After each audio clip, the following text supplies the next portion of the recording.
Hey, welcome to Area 51 Raceway, and I'm here today to talk about a special tool that we are developing. Kevin, myself, Harry Wise, and Dave Gorley, Shotgun Dave. So we are trying to make a tool that the one of the biggest things that we run into with, and even I run into it with building scratch built slot cars, is that you know mounting the body onto the chassis to get the right height and the right where you want it and how you want it to look on the body. That's one of the real difficult ones that we've run into a lot. I've always ran into that is sometimes a little bit of a problem, and it's been kind of a hit and miss on some of them. The shoe world car, I wasn't too happy with the way it kind of sat, but you know what, it looked presentable. And again, that's just a car I'm experimenting with, just making, because I'm making three more just, for fun. But one will be the entry. As you remember, only one car is allowed to enter into the modern NASCAR series. So the current car I'm building is the Dale Earnhardt 124th scale Chevrolet Monte Carlo. And I went to Kevin's on Tuesday, Racetrack Scenics in Moxville, and, went to go visit him. I haven't seen him in a while. I always go over there and, see how's everything going and, stuff like that. And he showed me some of the tracks he was doing and some improvements he was making on one that he did. And then I was, as we were talking, and he's going about his business to getting orders done. I'm looking around the entire shop, and I'm kind of like, just looking at all the scrap MDF, because I got a lot of scrap MDF. And I got to thinking, man, it would be nice to make a body jig for mounting the bodies onto the chassis, the scratch built chassis. And I'm thinking, I wonder if Kevin could help me. I was talking with his son Casey, and I kind of mentioned it, and he was saying, yeah, just I'm sure if you ask him, he'll probably come up with something. He could come up with something. So, as you know, I'm talking with Kevin about different things and just discussing business in general. I mentioned it to him. Hey Kevin, this scrap wood right here, and I'll show you. There was a piece of scrap wood like this, and I started asking him, hey, you think you can make a jig, for mounting bodies for slot car if I was to give you kind of an idea how it'd be? He goes, yeah, sure. So he went right over to the computer and we started making pieces like this, just as test pieces. So here's one right here out of MDF. Obviously, this isn't going to be super flat. When you're mounting bodies, we want something that's more durable. And he had told me, I have acrylic, in stock. Acrylic would be better because Kevin does cut acrylic as well. And we just started experimenting and just getting a 124 scale car. As you can see, this one's not, level. It's bent. And we were putting cars in, different ones, 132nd, 124, and just trying to figure out what will work best. And so we came up with something as a prototype so far. And I'm going to go over the bench and show you how it's kind of used. And I think it's a real cool idea. It's something that I just thought in my head, and then Kevin helped me develop it. And I've also sent two of them to my amigos. That's Shotgun Dave and Harry from Home Racing World, because I want them to have it so we could have their input on maybe we could change some stuff up to make it easier and improve it more. And what's really great about small businesses, as Marty has said, that you could go to the men, to the person, and then ask them how we could improve this. And this is what's great about knowing people in the slot car world that are willing to help you out. And Kevin, like I've always said, is an enthusiast. He was happy to help and think of a new idea. And I think this is something that he could sell, as well, because he's got the ability to do that. I do not. So I think it's cool if he could help us out with getting bodies mounted onto chassis a lot easier without some, using popsicle sticks and, different type. Like I used a piece of wood on the 132nd car just to make it easier for everyone and make it more enjoyable and not have to worry about, man, how am I going to get this body to look, the way I want it, when it's on the chassis. So we're going to kind of eliminate that, you know, obstacle and make it easier for everyone. So we're going to go over to my workbench over here. I'm going to show you what I got and what it looks like. All right. So as I put my camera, we're on the workbench, and here's the tool. And this is what it looks like. This is made out of acrylic. And as we see, Kevin's already stamped RTS Body Mounting Jig, which I suggest him to do.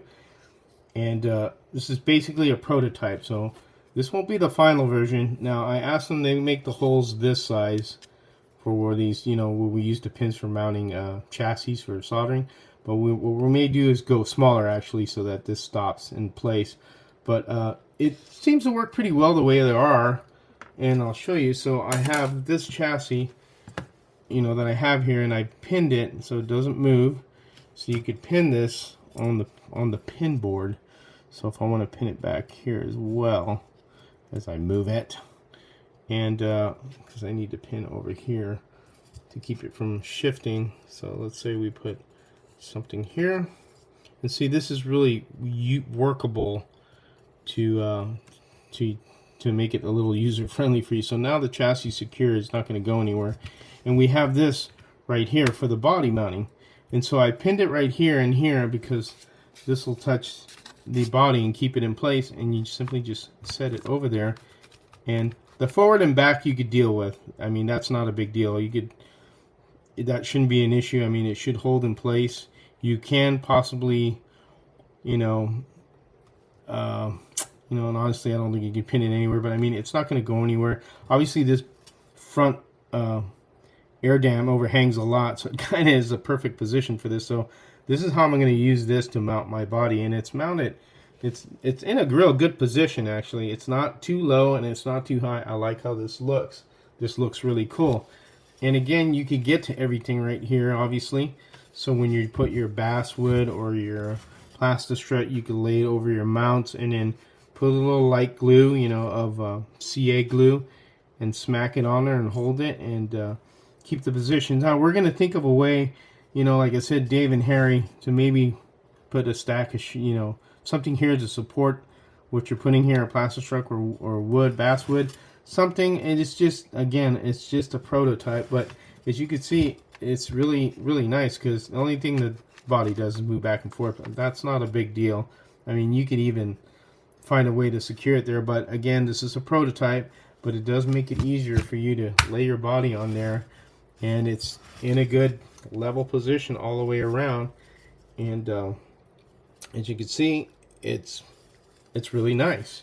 Then you can get your glue and put it on your plastistrut, and say for example this is plastistrut, and insert it here like that, and then just mount it, you know, hold it with some have super glue, hold it on. That's what I usually do. I use super glue, leave it on there for a few seconds, hold it on, you know, 20-30 seconds, and then when I do the other side and they're on there, I'll put resin in there, you know, epoxy, to secure it completely, because the super glue will hold it in place, just your temporary position, and then your epoxy will epoxy it and make it permanent. So again, it's a really cool idea, I think, in my mind, that'll make it easier for everyone. And I want to thank Kevin Sharp, Kevin Sharp for, you know, taking the time to go, yeah, sure, we could do that. And this is what's really cool about Kevin, you know, and small business like that, like Marty had an example with, you know, tire chewer. You make suggestions on to improve it, and just to, you know, make things easier for the end user to do something like this. And this will be really cool to have something like this. Now, this is an 1/8 inch thick acrylic plastic. So we want to go a 1/4 inch thick acrylic plastic. So depending how that works out, you know, we'll see. We're gonna try an 1/8, and we're gonna try a 1/4, because he ordered a 1/4 from me so we could cut some in black, and then we'll do some more testing on this. But if you guys have any suggestions, or if you like the idea, please comment on the video, and I'd appreciate it. And you know, it's nice to hear from you guys that scratch build what you think. You know, if this is something you think you would like or you would buy to make things easier to mount your bodies. And we're gonna make this, obviously, so it'll be for 1/24th, 1/25th, and 1/32nd, because we made these pretty narrow, which we may cut these in a little bit more, because I think for smaller chassis, when you're doing little tiny cars, we need a little bit more room. But for a standard, basically showdown car, 1/32nd, it'll fit in here. And you know, it's just something that'll be really cool to have as a tool, and you know, it just makes life easier. As you can see, that looks really good there. I'm gonna put my mounts when I get this painted and all done. That's gonna look really cool on there. It'll look better in the shoe world car. I think the shoe world car was a little bit high, but you know what? It is what it is. And as you can see, the body's pinned here and it's not moving. Just a back and forth only, but that's really not a big deal. You just hold it in position. It's mainly the height, not the back and forth area. You just gotta make sure you put it in the right position there on the when you're putting your you know, your plastic strut or basswood. This is an example piece of sandpaper, like you're putting it right there. But anyways, I just wanted to share that with you. So again, this is a prototype. We're still developing it. And any comments in the video or input from you guys, from scratch builders who have scratch build and mounted bodies, if you have any suggestions, we'd love to hear from you. So again, thanks again for watching, and as always, you take care and have fun racing.